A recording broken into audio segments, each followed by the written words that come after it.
आत्मत्राण। इसके रचनाकार हैं रविंद्रनाथ ठाकुर। इस कविता का अनुवाद करने का कार्य किया है श्री हजारी प्रसाद द्विवेदी ने। आत्मत्राण का शाब्दिक अर्थ होता है आत्मा की मुक्ति। आत्म यानी स्वयं, त्राण यानी मुक्ति, छुटकारा यानी स्वयं की मुक्ति। आमतौर पर हम देखते हैं कि जब भी भगवान से कुछ मांगा जाता है तब उनसे कहा जाता है मुझे अपनी समस्याओं से बचाओ, मेरी समस्या को दूर करो, मेरी इस परेशानी को दूर करो, मेरे इस कष्ट को दूर करो। लेकिन यहां पर इस प्रार्थना गीत में रविंद्रनाथ ठाकुर परमात्मा से ऐसी प्रार्थना नहीं करते। के मार्ग पर जो कठिनाइयां आती हैं, समस्याएं आती हैं या परेशानियां आती हैं, उनसे हे प्रभु तुम मेरी रक्षा करो। मैं आपसे ये प्रार्थना नहीं करता हूं। केवल इतना हो, उनकी कठिनाइयों का सामना करते हुए या उन कठिनाइयों के बीच में कभी भी मुझ में डर विद्यमान न रहे।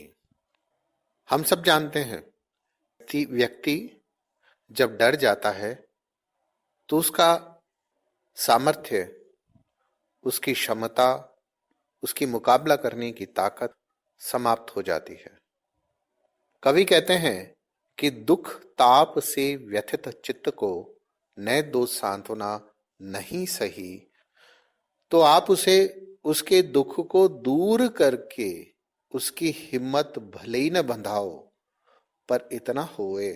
लेकिन मैं इतना चाहता हूं, हे करुणा में, हे दया रखने वाले, मैं दुख से दूर नहीं भागना चाहता हूं, मैं दुख को जीतना चाहता हूं।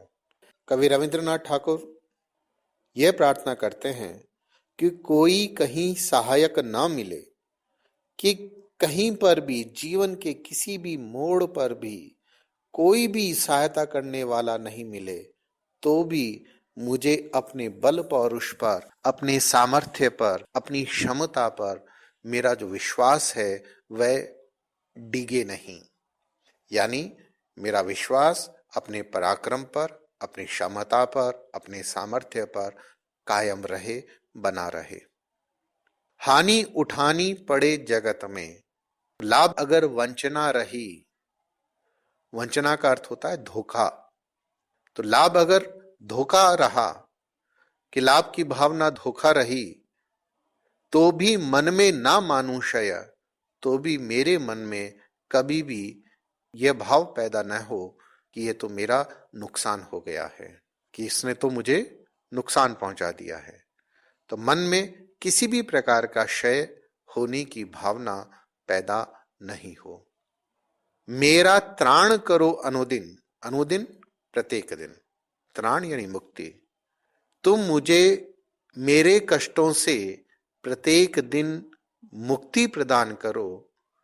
यह मेरी प्रार्थना नहीं है प्रभु कि मैं तुमसे जीवन मार्ग पर आने वाले प्रत्येक दिनों के कष्टों से मुक्ति नहीं चाहता हूं।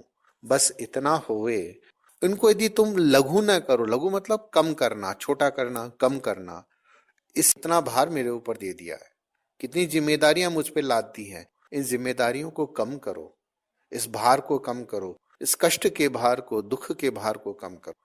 लेकिन यहां पर रविन्द्रनाथ ठाकुर कहते हैं कि मेरा भार अगर लघु करके, कि मेरे जो भार है, मेरे ऊपर जो जिम्मेदारियां हैं, उनको कम करके मेरी हिम्मत नहीं बंधाओ, मैं वहन कर सकूं इसको निर्भय, मैं इसको बिना किसी डर के, निर्भय होकर के, हिम्मत और साहस के साथ में मैं इसे पूरा कर सकूं, अपनी जिम्मेदारियों को निभा सकूं, मेरे कार्यों को, जो कार्य मुझसे जुड़े हुए हैं, जो जिम्मेदारियां मुझ पे लाद दी गई हैं, या जो जिम्मेदारियां मुझे संसार के अंदर आकर के मिली हैं, उन सबको मैं बिना किसी भय के पूरा करूं।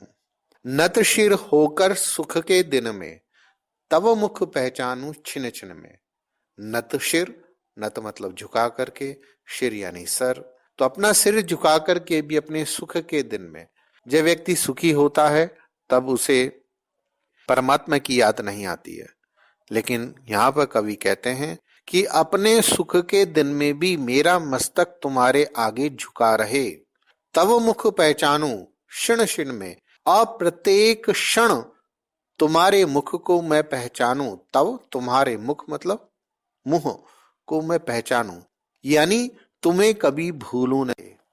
दुख रात्रि में करे वंचना, रात्रि यानी अंधकार, रात।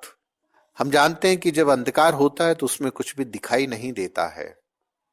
तो दुख के अंदर भी उस दुख से मुक्ति का उपाय नजर नहीं आता। जब व्यक्ति दुखी होता है तो दुख से निकलने का रास्ता दिखाई नहीं देता। तो दुख रात्रि में, तो ऐसे दुख के समय में भी जिसमें उससे निकलने का कोई मार्ग नजर नहीं आता हो, ऐसे में भी करे वंचना मेरी जिस दिन निखिल मही। वंचना मतलब धोखा देना। मेरे दुख के समय में यदि सारा संसार भी मुझे धोखा दे जाए, उस दिन ऐसा हो करुणा में, उस दिन भी मैं तुमसे यही प्रार्थना करता हूं कि तुम पर करूं नहीं कुछ संशय। तुम्हारे प्रति मेरे भीतर, मेरे मन में किसी प्रकार का कोई भी संदेह पैदा न हो, किसी प्रकार का कोई संशय, किसी प्रकार का कोई संदेह तुम्हारे ऊपर पैदा नहीं हो। तो इस प्रकार से यहां पर रविन्द्रनाथ ठाकुर ने परमात्मा से अपने दुख को, अपने कष्टों को, अपनी पीड़ाओं को, अपनी जिम्मेदारियों को दूर करने की प्रार्थना नहीं की है। उन्होंने कहा है कि मुझ में वह सामर्थ्य दो कि मैं इन सब का सामना कर सकूं और इन सब के ऊपर विजय प्राप्त कर सकूं। इसलिए यह जो प्रार्थना गीत है वह अन्य गीतों से, अन्य प्रभु की, परमात्मा की प्रार्थना गीतों से अलग भी है।